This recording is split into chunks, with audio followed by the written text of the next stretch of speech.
Welcome to a recording of the Project Manager feature. This feature has been within V6 for a while now. Its benefit, that's very highly valued by those fabricators that undertake large commercial projects.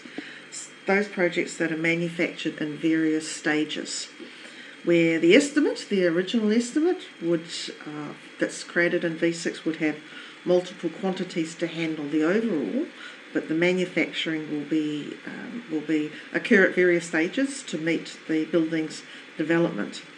Therefore, the purchasing and the optimisation and all of the reporting needs to be created for those various stages of manufacture.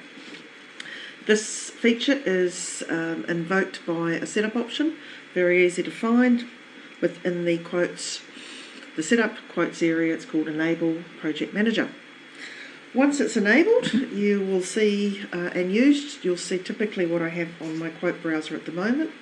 If you look at our quote 42, you'll notice there are multiple 42s, differentiated by the master, which is the original quote, and all of these which have a J in the project ID are various jobs that I've created for manufacturing and purchasing from the master, but all, as you can see, intricately linked together by the common ID.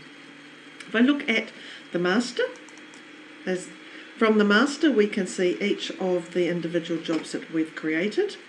Within the master you'll note that I have multiple quantities. I only have 4 items, but reasonably large quantities for each of those. The project manager, if it's invoked, will be found within the job details tab. And here I'll bring it up on the screen for you.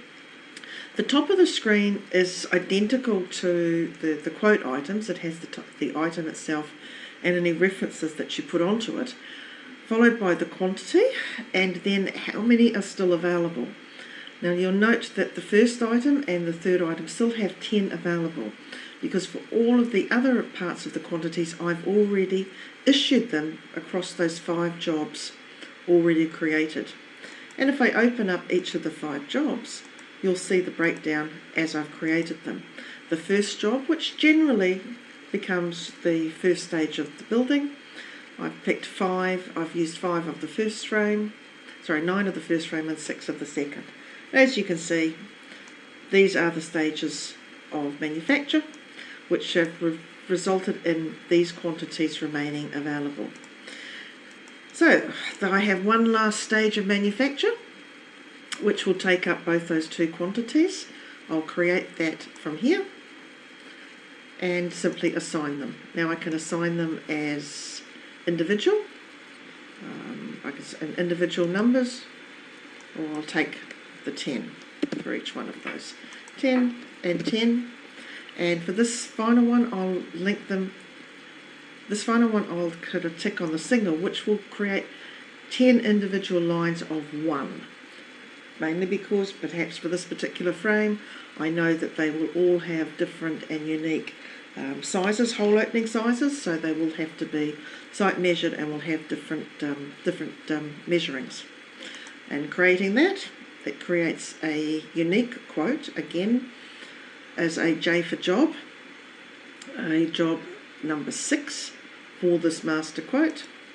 And as you can see here, first line has 10 from the first, and the remaining are individually 10 lines of 1. Everything is costed as at this point in time, so of course you can go back and you'll have a degree of cost analysis from each of these manufacturing sites. This is in itself a unique V6 job which I can open from here.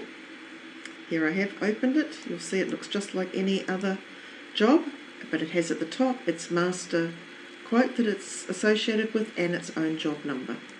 I can in each one of these, of course, go in and put in the actual opening sizes as they're measured. And save the quote. So as you can see, it's quite a valuable tool, given that I have one master, and these are the sub-jobs. Each of these now being unique V6 jobs, I can create purchasing reports, I can create manufacturing, I can create my milling reports for them. There is also one last unique function which links, because they're linked together, if there is a design change.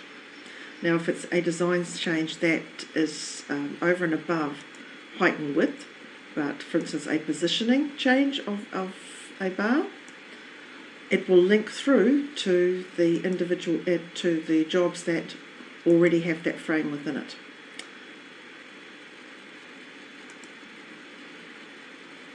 Which is, I think it's quote number 5, has that particular frame. And if I looked into that sub one, it's this one, you will see that the change follows through. So it's very powerful. It has built-in intelligence. So if there is the architect has made some structural changes and you already have sub-jobs in place, those structural changes will follow through. Thank you very much.